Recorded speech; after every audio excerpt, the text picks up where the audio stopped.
மீன ராசிக்கு எல்லாம் சுபபரியம். பழைய கடன் செட்டில் ஆகும், பண வரவுக்கு உண்டு, எதிரிகள் விஷயத்தில் இருந்த பதட்டம் குறையும், வழக்கு போன்ற விஷயத்தில் சாதகம் முடியும், எடுத்த காரியத்தில் ஜெயம் ஏற்படும், நவகிரகத்தில் இருக்கக்கூடிய குரு வழிபாடு சகல விதத்தில் அனுகூலம். ஜாயிண்ட் பெயின்ஸ், சுளுக்கு, ஷோல்டர் பெயின், ஃப்ரோசன் ஷோல்டர் அப்படின்னு சொல்கிறாங்களே, கை தூக்க முடியல, கால் தூக்க முடியல, பாதம் வச்சா ஒரே அழுகையாக வருது, இதெல்லாம் பார்த்துக்கணும்.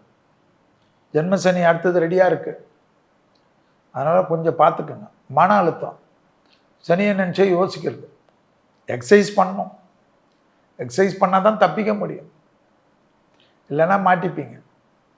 உத்தியோகம், தொழில், வியாபாரம், படிப்பு எல்லாத்துலேயும் நல்லா இருக்கு, ஏற்றங்கள் கிடைக்கும், தனிப்பட்ட முறையில் செல்வாக்கு வரும்.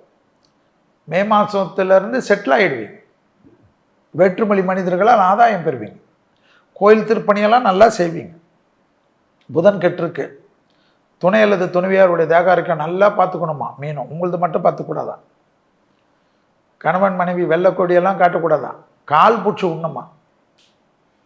அதனால ஒன்றும் குறவும் இல்லை, எல்லாம் வெளியில் பேசுவாங்க, எல்லாம் பண்ணுறவங்க தான் நாட்டில். உங்கள் குடும்பத்துக்கு பண்ணலன்னா வேறு யாருக்கு பண்ணுறது?